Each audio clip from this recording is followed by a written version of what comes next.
रुक्मणी आदि पटरानी, इनके विषय में प्रसंग आता है कि एक बार कुरुक्षेत्र में सूर्य ग्रहण का समय था और सारे द्वारिका के लोग यज्ञ के लिए कुरुक्षेत्र गए थे और उसी समय कुरुक्षेत्र में ब्रज वृंदावन के लोग भी आए थे, ब्रजवासी जन भी आए थे। तो जब द्वारिका के लोगों को पता चला कि हमारे द्वारिकाधीश का वृंदावन यहां आया है, वैसे आज भी द्वारिका में ब्रजवासी पहुंच जाए तो द्वारिका के लोग बड़े प्रसन्न होते हैं, और हम जैसे पहुंच जाए शैतान ब्रजवासी तब तो पूछो ही मत। मैं तो द्वारिका साल भर में 3-4 बार जाता हूं।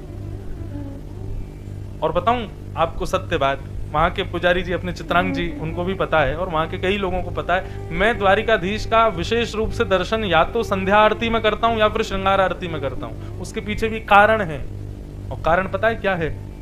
क्योंकि केवल संध्या और श्रृंगार आरती में ही द्वारिकाधीश वंशी धारण करते हैं, मुरली धारण करते हैं। बाकी के समय सब गुजरात के लोग वंशी दूर रखते हैं हमारे ठाकुर जी से। क्यों? कहीं वंशी देखेंगे तो कहीं ब्रज की याद नहीं आ जाए इनको, इसलिए हमारे ये विनोद की बात है। लेकिन उस समय ठाकुर जी मुरली मनोहर है, भले द्वारिकाधीश हैं, राजाधिराज हैं, लेकिन हमारो लाला तो वंशी जब धारण करे ना तभी भाव आवे वाकु देखवे में। अच्छा, ब्रजभाषा आपको समझ में आएगी? मुझे तो हिंदी बोलने में डर लग रहा है, लेकिन ब्रजभाषा अगर बोलूं बीच बीच में तो समझ पाओगे ना।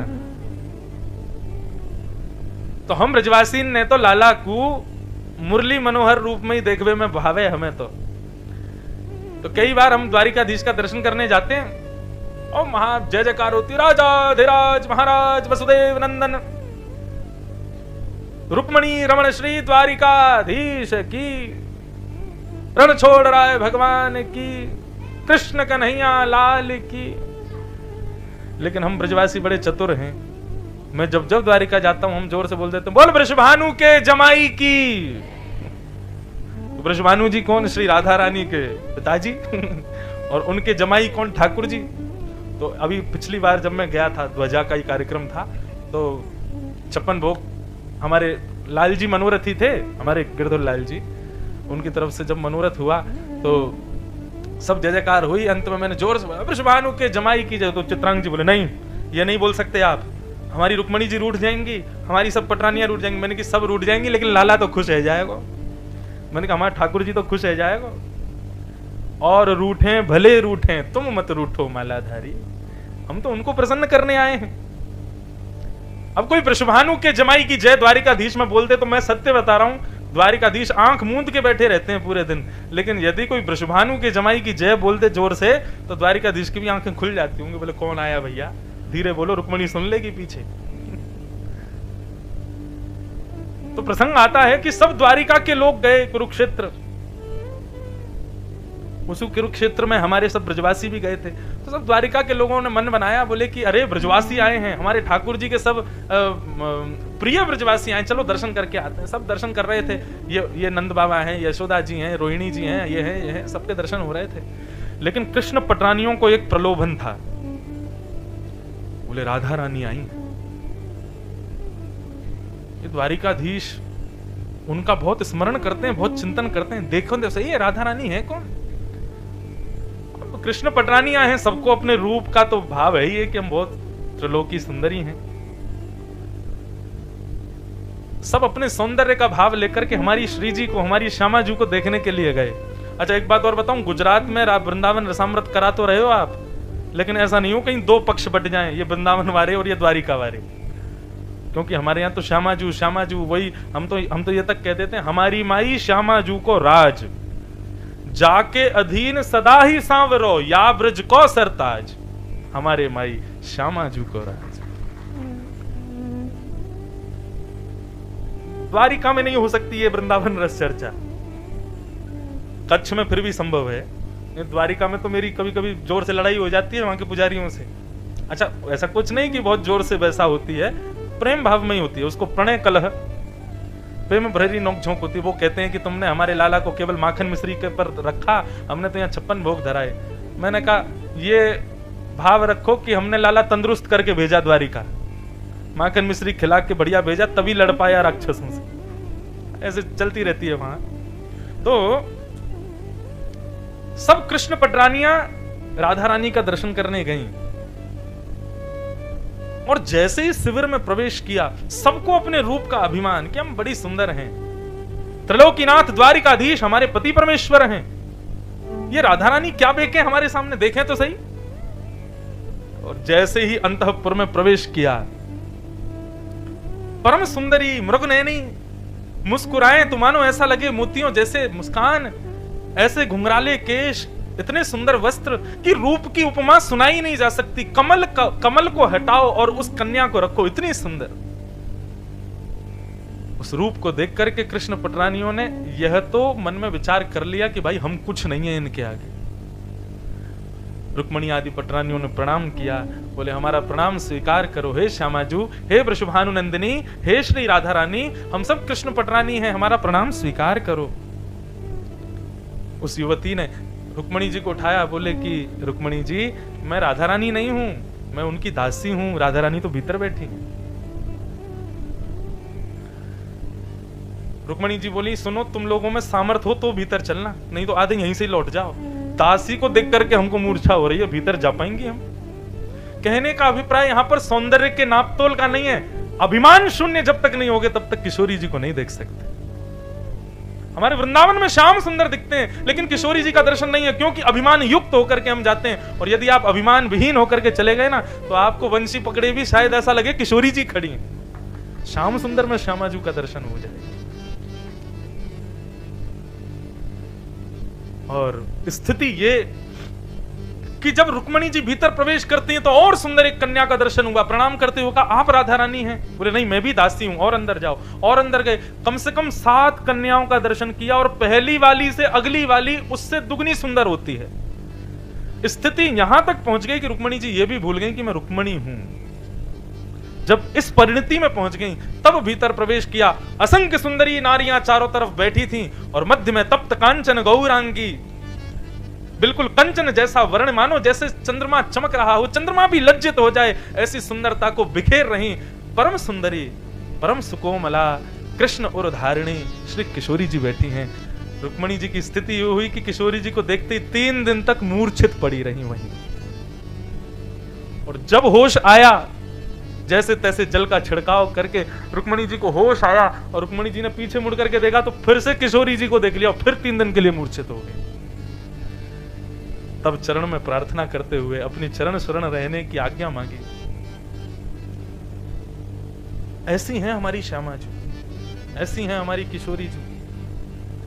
कभी कभी मन में भाव आता है कि जीव का कल्याण हो सके, इसलिए ठाकुर जी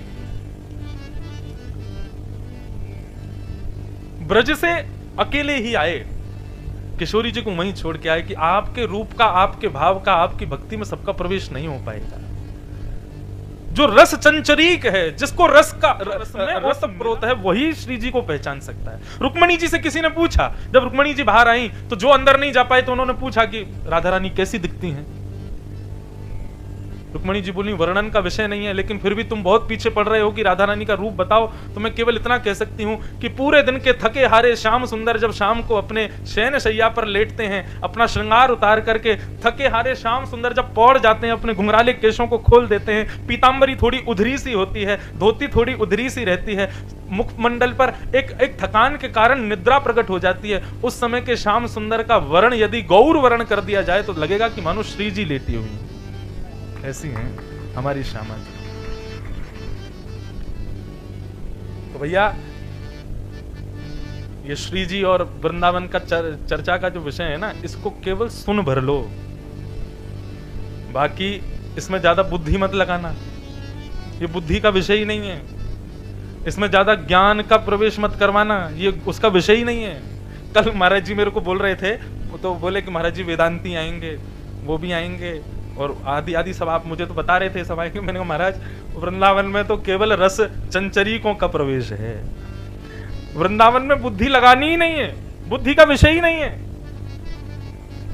तो बस सुनिएगा, मैं बहुत रोक रोक करके विषय आगे बढ़ाऊंगा, क्योंकि वृंदावन का रस सामान्य साधारण नहीं है।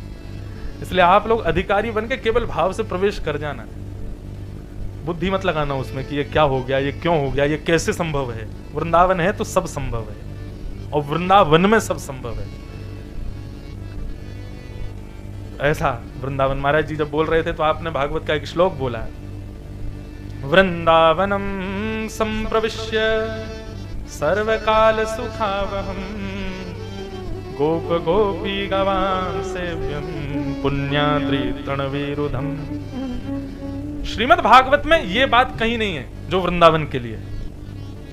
ठाकुर जी गोकुल में भी रहे, ठाकुर जी मथुरा भी गए, ठाकुर जी द्वारिका भी गए, ठाकुर जी हस्तिनापुर भी गए, लेकिन जब वृंदावन जाते हैं तब श्री शुक्राचार्य जी क्या कहते हैं कि वृंदावनम संप्रविश्य सर्वकाल सुखावहम। आहा, ये बात ही प्रमाण दे देती है कि वृंदावन कैसा है। बोले ज्यों ज्यों श्याम सुंदर वृंदावन में चरण रख रहे हैं पहली बार, त्यों त्यों श्याम सुंदर के रोए खड़े हो रहे हैं, त्यों त्यों श्याम सुंदर आनंदित हो रहे हैं, त्यों त्यों श्याम सुंदर के नेत्र जल से भर रहे हैं। एक ऐसी स्थिति होती है, कई बार प्रेमी जन कहते हैं कि मैं ब्याह इसी से करूंगा। क्यों? ये चाहे मुझे मारे, चाहे मुझे बिल्कुल पूछे ना, चाहे मेरे साथ बुरे से बुरा करे, लेकिन मैं इसी के साथ ही रहूंगा। ठीक यही स्थिति ठाकुर जी की वृंदावन के प्रति है कि वृंदावन में चाहे हमको भोजन नहीं मिले, वृंदावन में चाहे हमको आरती ना मिले, वृंदावन में चाहे हमको दर्शनार्थी ना मिले, लेकिन हम रहेंगे वृंदावन में। ये बात और किसी स्थान के लिए है ही नहीं। हाँ, जगत नियंता जगदाधार त्रिलोकीनाथ जो वैकुंठ में निवास करते हैं, वो वैकुंठ, जिस वैकुंठ की सराहना वेद भी करते हैं, जिस वैकुंठ की उपमा का वर्णन देवादिदेव महादेव तक करते करते हार जाते हैं, वो वैकुंठ पति जब वृंदावन में प्रवेश करते हैं तब शुक्राचार्य जी कहते हैं वो वैकुंठनाथ को इतना सुख वैकुंठ में भी नहीं मिलता जितना सुख वृंदावनम संप्रविश्य, वृंदावन प्रवेश करने में उनको जितना सुख मिल रहा है। क्यों? ऐसा क्या है वृंदावन में जो श्याम सुंदर को इतना प्रिय है, जो हमारे ठाकुर जी को इतना आकर्षित कर रहा है, जो त्रिलोकीनाथ जगत नियंता जगदाधार, जिसको जो किसी के अधीन नहीं है, जिसको किसी के अधीन रहने की आवश्यकता भी नहीं है, ऐसे वो त्रिलोकीनाथ वृंदावन आकर के इतने प्रसन्न क्यों हो रहे हैं? भागवत में भगवान के विराट रूप का वर्णन, गीता में भगवान के विराट रूप का वर्णन जब किया जाता है तब वहां पर तो बताया जाता है कि सारा विश्व भगवान के उदर में विद्यमान है, सब कुछ भगवान के दृष्टिगोचर होता है, सब कुछ भगवान का ही है। तो ये वृंदावन इतना सुख क्यों दे रहा है ठाकुर जी को? तब हमारे वृंदावन के रसिकाचार्यों ने बताया कि वृंदावन इतना सुख श्याम सुंदर को क्यों दे रहा है। और इस भाव को कहते हुए रसिकजन कहते हैं कि वृंदावन ब्रह्मा ने नहीं बनाया है, वृंदावन का निर्माण ब्रह्म के द्वारा नहीं हुआ है, ब्रह्मा के द्वारा नहीं हुआ है। श्रीधाम वृंदावन का निर्माण स्वयं श्री जी ने किया है, स्वयं हमारी किशोरी जी ने किया है। कैसे? गोलोक धाम में श्री जी विराजती हैं और श्री जी वहां पर अपने ही निर्मित वन में रहती हैं, उससे बाहर कहीं नहीं जाती। ठाकुर जी सब क्रिया देखते हैं, सृष्टि के सृजन पालन संहार में भी थोड़ा बहुत ध्यान देते हैं।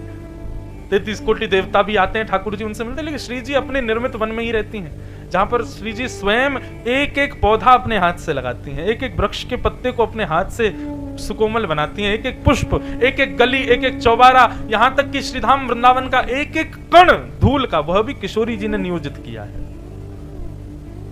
लेकिन जब ठाकुर जी वृंदावन पधार रहे थे, पृथ्वी पर पधार रहे थे कृष्ण अवतार के लिए, तो श्याम सुंदर नित्य विहार करते हैं। गोलोक धाम में नित्य उनकी लीला चलती रहती है। वैकुंठ में वो परब्रह्म परमात्मा हैं, लेकिन गोलोक धाम में ठाकुर जी अपने नित्य लीला में रहते हैं, व्यवस्थित रहते हैं। जैसे कि हम दफ्तर में सर होते हैं, हम दफ्तर में बॉस होते हैं, लेकिन अपने घर पर अपनी पत्नी के पति हैं, बच्चों के पिता हैं, भाइयों के भाई हैं, बहनों के भाई हैं, माता पिता के पुत्र हैं। ऐसे ही ठाकुर जी का दफ्तर है वैकुंठ और निज स्थान है गोलोक धाम। तो ठाकुर जी की नित्य लीला गोलोक धाम में चलती रहती है। लेकिन जब ठाकुर जी के पास प्रस्ताव आया कि भाई अवतार धारण करना पड़ेगा, तो भगवान बोले अब कृष्णावतार धारण करेंगे।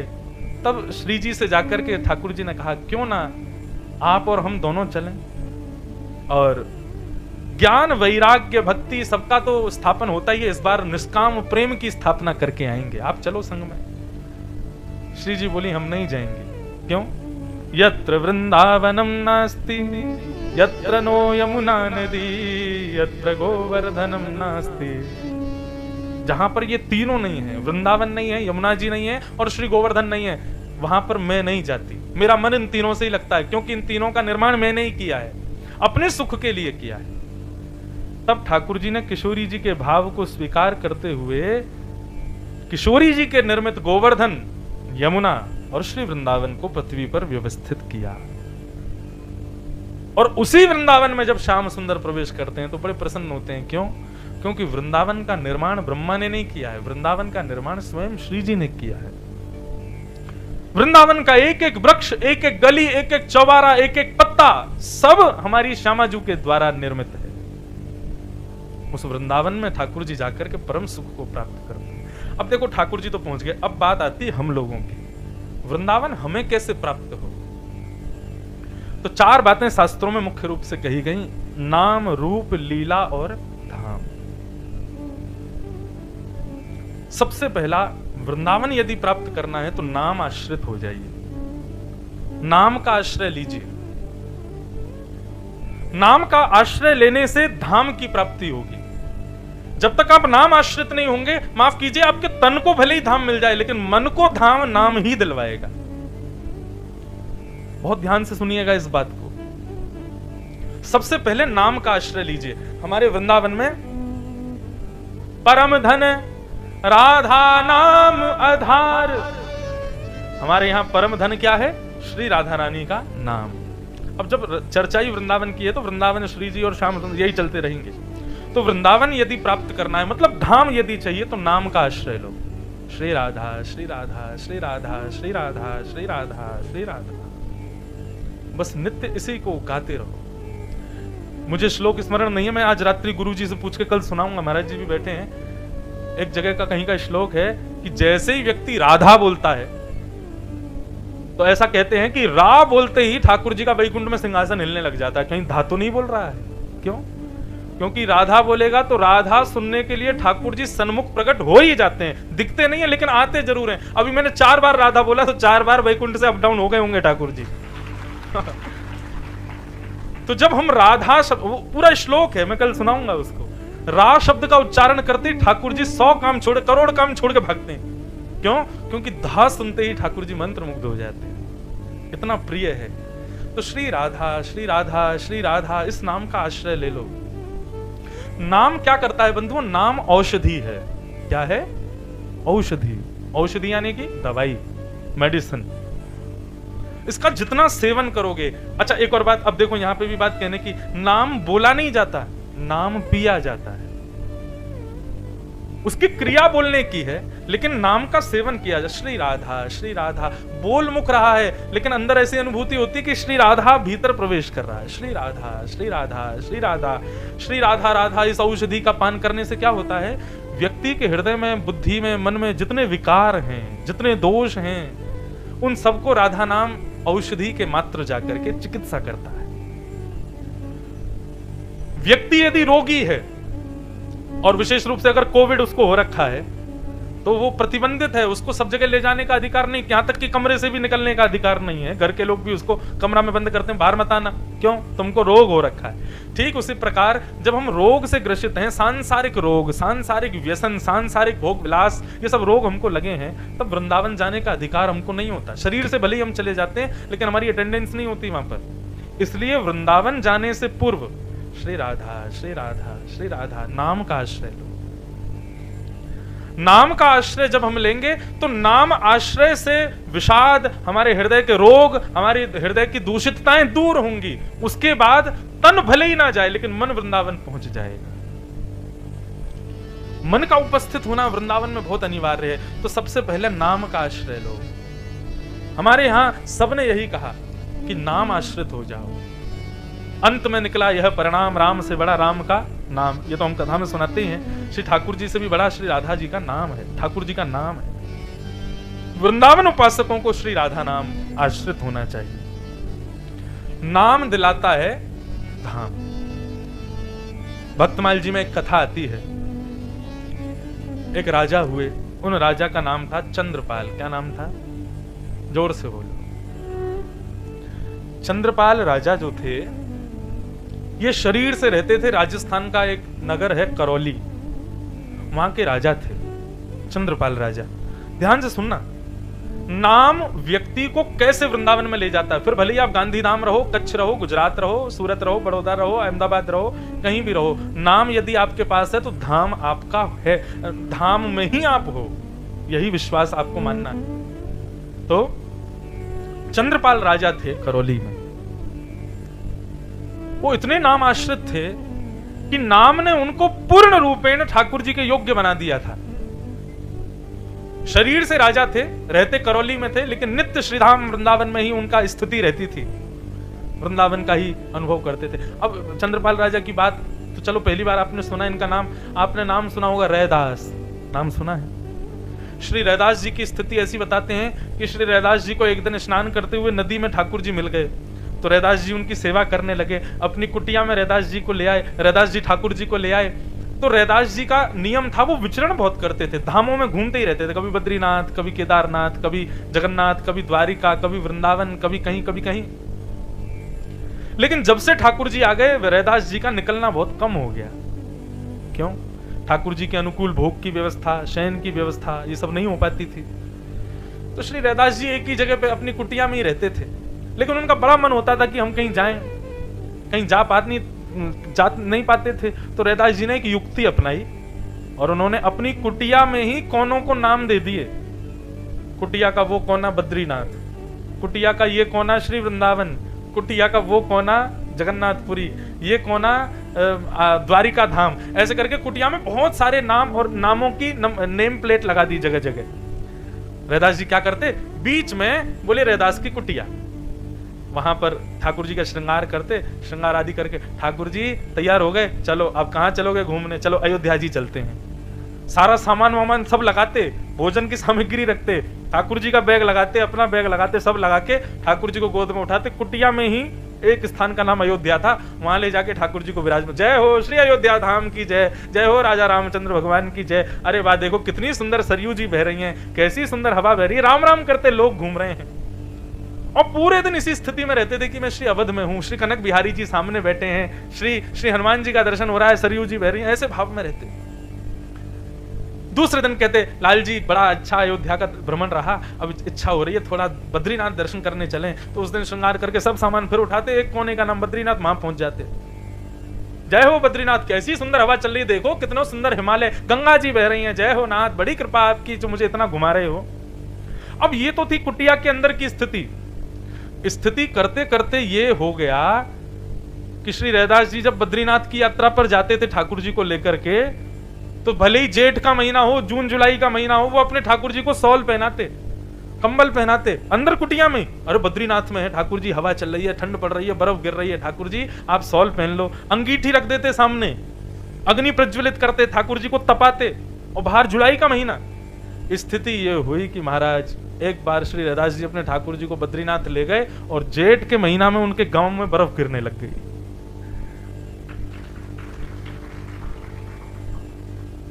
धीरे धीरे गांव वालों को भी पता चल गया, यदि सर्दी के महीने में लू चलने लग जाती तो समझ जाते जरूर आज रैदास अपने ठाकुर जी को दक्षिण ले गया होगा, इसलिए गर्म हवा चल रही है। और कभी गर्मी के महीना में बर्फ गिर जाती, बोले अरे आज रैदास के ठाकुर जी बद्रीनाथ पहुंचे होंगे जरूर।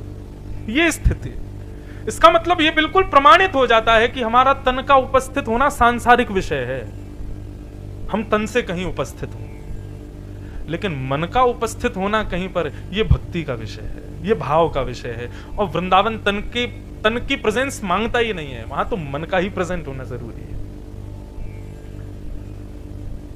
तो चंद्रपाल राजा भले करौली में रहते थे, लेकिन मन ऐसा था उनका कि वो सदैव वृंदावन का स्मरण करते थे।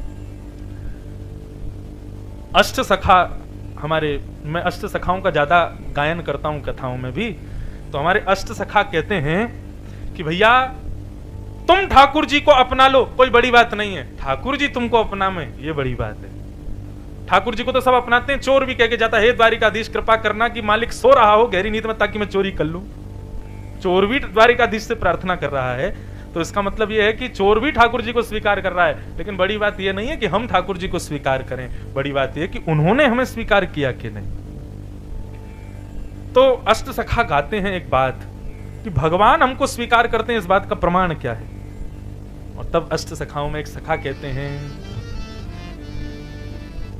जब अपनों करी जाने गिरधर, जब अपनों करी जाने गिरधर, जब अपनों करी जाने गिरधर, जब अपनों करी जाने गिरधर। ठाकुर जी हमको अपना कब बनाते हैं? मुझे ये पद बड़ा प्रिय, मैं लगभग कथाओं में गाता हूँ और लोगों से कहता हूँ भैया इस भाव को सुनकर के स्वीकार करो कि ठाकुर जी कब अपनाते हैं। जब अपनों करी जाने गिरधर, जब अपनों करी जाने गिरधर। कब? ठाकुर जी जिसको स्वीकार करेंगे उसकी स्थिति का यहाँ पर वर्णन किया जा रहा है। ताको मन भक्तन की सेवा, ताको मन भक्तन की सेवा, ताको मन भक्तन की सेवा, ताको मन भक्तन की सेवा। हरिजन संगे हरि उर आने, हरिजन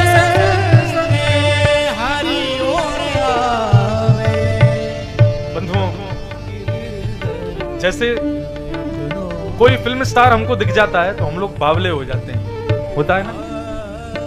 कई बार हम देखते हैं एयरपोर्ट्स पर, रेलवे स्टेशन पर कोई फिल्म स्टार जा रहा हो, कोई क्रिकेट स्टार जा रहा हो, तो बहुत बड़ा नामी एंटरटेनर जा रहा हो तो लोग उसके पीछे भागते हैं। कोई सेल्फी ले रहा है, कोई ऑटोग्राफ ले रहा है, कोई पीछे पीछे। ये पूर्ण संसारी का लक्षण दिखता है। लेकिन जैसे ही कोई संत दिखे, जैसे कोई वैष्णव दिखे, कोई तिलकधारी दिखे, कोई गले में माला पहना, कोई वैष्णव रूप का दिखे, आप बावले से हो जाओ उसको प्रणाम करने। आप भले ही उसको नहीं जानते, लेकिन उसके रूप को देख करके, उसके भेष को देख करके, उसके भाव को, उसके माथे का तिलक देख के, उसकी धोती देख के आपके मन में हो जरूर द्वारिका से, वृंदावन से, अयोध्या से इनका कोई संबंध है। आप तुरंत जाके उसको प्रणाम करो, भले ही वो आपका अपरिचित है।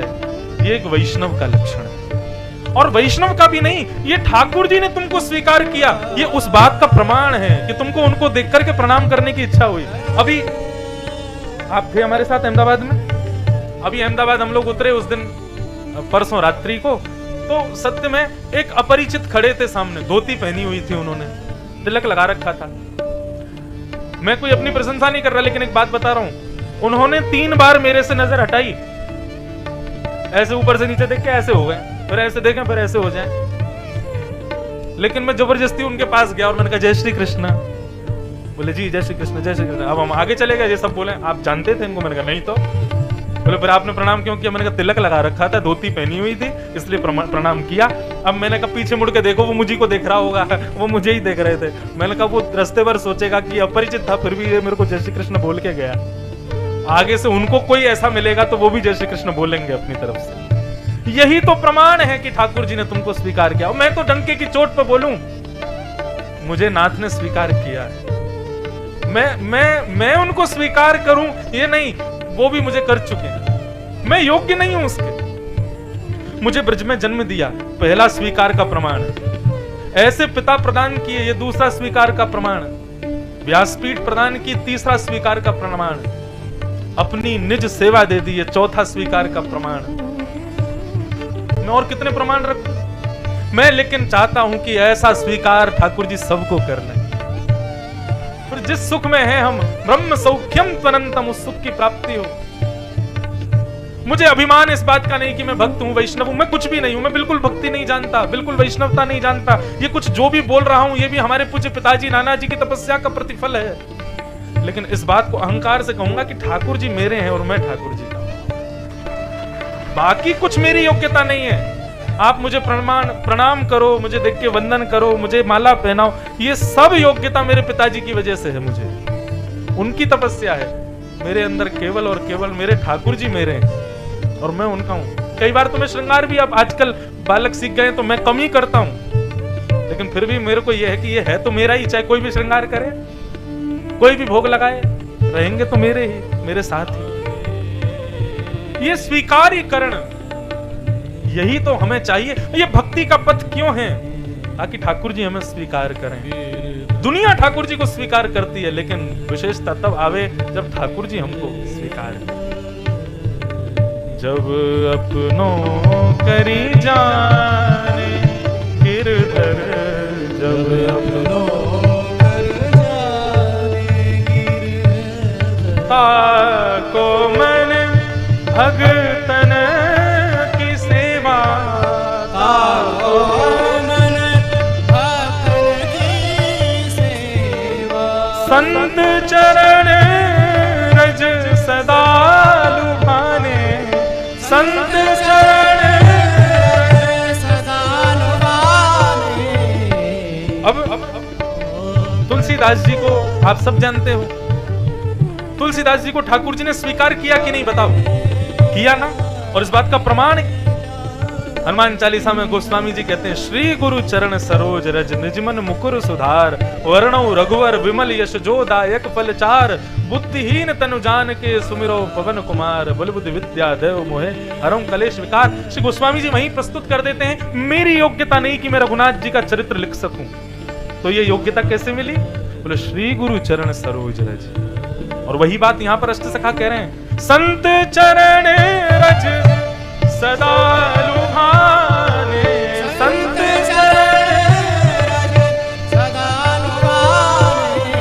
जब अपनों करी जाने गिरधर, जब अपनों कर जाने गिरधर, जब अपनों करी जाने गिरधर, जब अपनों कर जाने।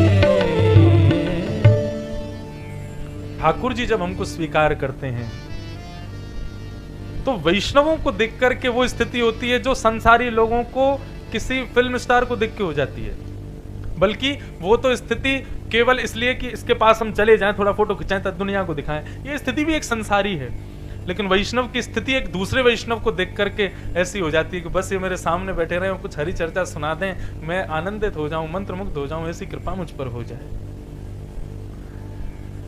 आइंदा कभी रेलवे स्टेशन पर, कभी एयरपोर्ट पर, कभी बस में, कभी गाड़ी में, अहमदाबाद में, बड़ोदरा में, दिल्ली में, अमेरिका में, कहीं भी कोई वैष्णव दिखे ना, भले ही अपरिचित हो। वैष्णव किसे कहते हैं? जिसके माथे के तिलक को देख करके, जिसकी शिखा को देख करके, जिसके भेष को देख करके लगे कि ठाकुर जी का है। कोई भी एक चिन्ह वैष्णव का उसके अंदर हो, अपनी तरफ से उसको प्रणाम करना। बिल्कुल विचार मत करना कि क्या सोचेगा। और एक और बात, कहीं वो नहीं कि प्रणाम करके उसका परिचय भी पूछने लग जाओ, आप कौन हो, कहां से हो। परिचय भी मत पूछो, बस वो ठाकुर जी का, इससे ज्यादा क्या चाहिए आपको जानना? कहां से है, कौन है, क्या है। उसने तिलक लगाया है, उसका स्वरूप वैष्णव का है, आप अपनी तरफ से प्रणाम करो। ये दो स्थिति में ही प्रणाम हो सकता है। या तो तब होगा जब ठाकुर जी हमको अपना लेंगे, तब अपने आप सहज ही होगा। वाल्मीकि रामायण में वर्णन आता है कि विभीषण जी अपने स्थान पर बैठे, कमरे में बैठे ठाकुर जी का यजन कर रहे थे, हनुमान जी रूप बदल के घूम रहे थे। जैसे ही हनुमान जी विभीषण के यहां पहुंचे तो कहते हैं कि विभीषण जी एकटक हनुमान जी को देखने लगे और देखते रह गए, और थोड़ी देर में हनुमान जी रूप बदल के आए हैं, ब्राह्मण का रूप धारण करके आए, लेकिन विभीषण उनके पास जाता है, उनके चरण छू लेता है। हनुमान जी थोड़े पीछे हुए, बोले आप हमें प्रणाम क्यों कर रहे हो? आप तो राम भक्त हो, राम भक्त के अलावा किसी को प्रणाम नहीं करते हो, आप हमको वंदन क्यों कर रहे हो? तो विभीषण जी कहते हैं पता नहीं आप कौन हो, लेकिन जब से आप आए हो ना, तब से आपको देख के पता नहीं मेरे को राम जी को और पाने की इच्छा हो रही है। मेरा मन कर रहा है मैं उनका और भजन कर लूं, मैं उनका और सेवा कर लूं, मैं उनकी और वंदना कर लूं। आप जब से आए हो तब से और ऐसा हो गया है मेरे स्थान का, मुझे ऐसा लग रहा है कि मैं जितना भजन करता हूं उससे दुगना कर लूं अभी। तो निश्चित ही आप कोई हरि भक्त ही हो, इसलिए मैं प्रणाम कर रहा हूं। हनुमान जी प्रकट हो गए अपने रूप में। वो धन्य है विभीषण। भक्त का परिचय भाव से है, उसके वचनों से है, लेकिन प्रथम परिचय उसके स्वरूप से भी है।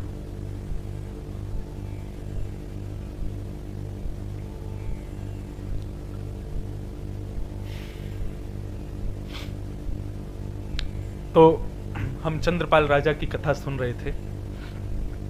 तो चंद्रपाल राजा जो थे ये करौली के राजा थे, लेकिन भक्तों की बड़ी इन्होंने दुनिया के राजा अपने राजभवन के 4-4 कोस दूर सैनिक लगा के रखते थे कि भाई कोई दुश्मन ना आ जाए, सब लोग तैनात खड़े रहना अपने हथियारों को लेकर के। लेकिन चंद्रपाल राजा के राज्य में कुछ विचित्र ही था। 4-4 कोस दूर पर सैनिक लगा रखे थे, लेकिन हाथ में माला और पुष्प और गुलाब जल का छिड़काव करके सब सैनिक खड़े रहते थे कि कहीं दूर से कोई तिलक धारण किए, कंठी माला पहने कोई वैष्णव देखा आता हुआ तो नाचते गाते हुए गाजे बाजे के साथ कोसों दूर भी कोई दूसरे मार्ग पर भी जा रहा हो, कोई अन्यत्र कहीं जा रहा हो, उसको भी प्रणाम करके निवेदन करना 2 मिनट के लिए मेरे राजमहल में आ जाए। उसने अपनी सेना इसीलिए लगा रखी थी कि वैष्णवों को ढूंढ ढूंढ के लाओ। इतना वैष्णव निष्ठ था। और महाराज स्थिति इतनी नहीं, कोई भी बेचारा कोई साधारण सा ही तिलक लगा के चला जाता था और राजा के महल के बाहर से कहीं से निकल जाता 4 कोस दूर से, तो सैनिक उसके हाथ जोड़ते, पांव पूछते, माला पहनाते, गुलाब जल का छिड़काव करते, बोले हमारे राजा की आज्ञा है, कोई भी वैष्णव देखे प्रार्थना करना, वो रुचि हो उनको तो उनको ले आना, नहीं हो तो कोई बात नहीं, आप चलिए ना, हमारे राजा का भाग्य उदय होगा, आप जाएंगे तो वैष्णव बोलते अरे वाह भाई, ऐसा वैष्णव निष्ठ राजा, इसके तो दर्शन करने चाहिए। महाराज मानो जैसे 365 दिन व्यवस्था उसके यहाँ ऐसी, जैसे आज आपने यहाँ स्वागत की व्यवस्था की, ढोल नगाड़े बज रहे, पुष्प बज रहे, तो ये 4 दिन की व्यवस्था है, लेकिन राजा के यहाँ ऐसी 365 दिन रहती थी। सारे सैनिक नए कपड़े पहनेंगे, सारे गांववासी सब नए कपड़े पहनेंगे और सबके यहाँ तैयारी रहेगी कि कोई वैष्णव आए तो सब पुष्प वर्षण करोगे, सब जय श्री कृष्ण बोलोगे, सब उनका कीर्तन करोगे, सब दक्षिणा प्रदान करोगे। ऐसा राजा श्री नाभाजी ने भक्तमाल में राजा चंद्रपाल का इतना यश गाया, बोले ऐसा वैष्णव निष्ठ राजा हमने देखा नहीं।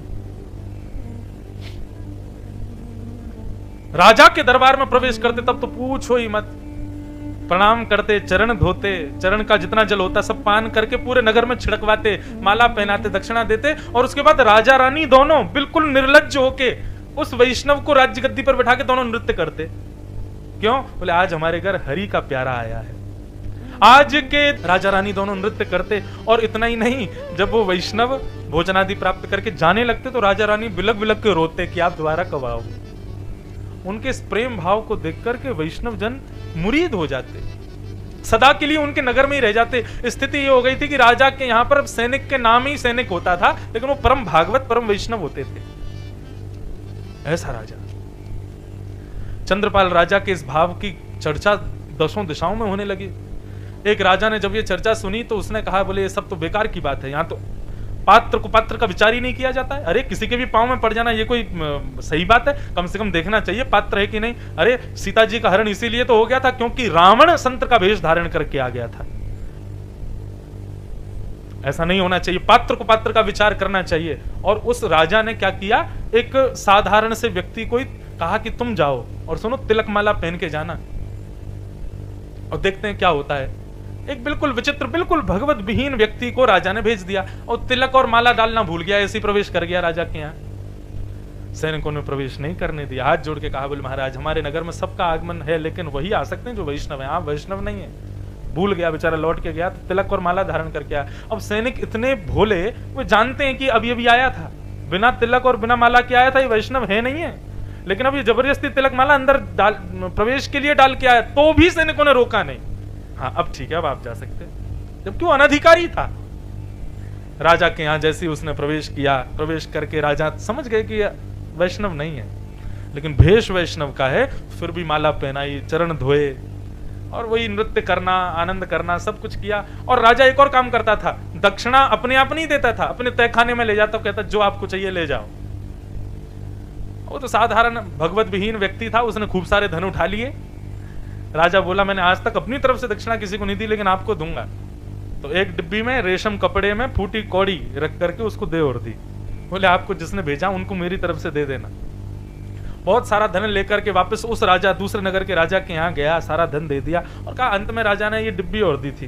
डिब्बी खोल करके देखा, फूटी कौड़ी देख करके राजा तिलमिला गया। बोले ये क्या है? तो उनके यहाँ एक ब्राह्मण देवता रहते थे, उन्होंने कहा, बोले महाराज राजा ने आपको सारी संपत्ति इसलिए दी क्योंकि आपने एक अनधिकारी को भी वैष्णव भेष दिया, तिलक और माला पहना दी एक अनधिकारी को भी, उसके लिए तो राजा ने आपको संपत्ति दी, लेकिन आपने एक दूसरे वैष्णव को परखने का प्रयास किया, परीक्षा का प्रयास किया, उसके लिए राजा ने आपको फूटी कौड़ी प्रदान की। राजा और तिल मिला गया।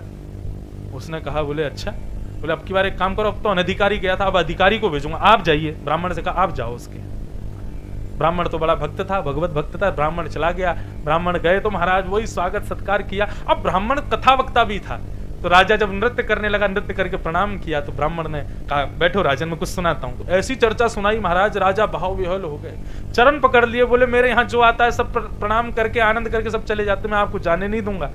महीनों तक उस ब्राह्मण को जाने नहीं दिया। महीनों बाद जब वो ब्राह्मण जाने लगा तो राजा ने वही कहा, महाराज दक्षिणा जो आपका मन करे ले लो। तो वहां तो तोता और मैना बैठे थे।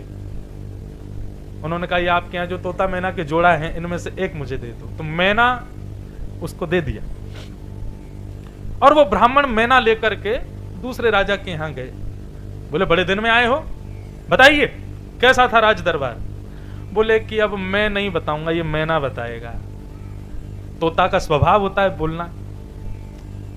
तो जैसे ही प्रवेश किया तो वहां सब लोग सांसारी चर्चाएं कर रहे थे, संसार की चर्चाएं, ये सुंदर, ये कुरूप, इसने क्या पहना, उसने क्या पहना, इसने कितना कमाया, उसने कितना कमाया, इसका घर कैसा, उसका घर कैसा। राजा की सभा में सब यही सब चर्चा कर रहे थे। अब मैना डांट के बोले, अरे पापियों, कृष्ण कहो, राधा कहो, भगवत नाम कहो, क्या संसारी चर्चाएं करते हो। तो जब राजा ने पूछा कि उसकी सभा का महिमा बताओ, बोले कि मैं ब्राह्मण क्या महिमा बताऊं, ये जीव बताएगा। बोले जीव भी जानता है कि सांसारी चर्चा करना पाप है, भगवत नाम कहो।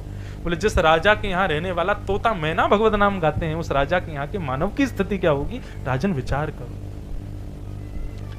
तब वो राजा नतमस्तक होके सदा के लिए उस राजा के यहाँ गए और वह भी वैष्णव हो गए। अब ये कथा हमने क्यों सुनाई? भले ही वो राजा रहता था करौली में, वृंदावन से मीलों दूर रहता था, लेकिन उसकी देहाभिमान की स्थिति शून्य और हृदय की स्थिति उस चरम स्थिति में थी कि वृंदावन में तन से रहने वाला व्यक्ति इतना वैष्णव नहीं होगा जितना वो करौली में रहने वाला व्यक्ति है। इसका मतलब तन का प्रवेश जरूरी नहीं है, हृदय का प्रवेश जरूरी है। चाहे भक्ति के पथ पे हो, चाहे वैष्णवता में हो, चाहे वृंदावन में हो। तन साफ बनाना, तन को सुंदर बनाना, तन को ही सब क्रियाएं करना, उससे भक्ति हृदय में कभी प्रकट नहीं होगी। हृदय निर्मल होना चाहिए।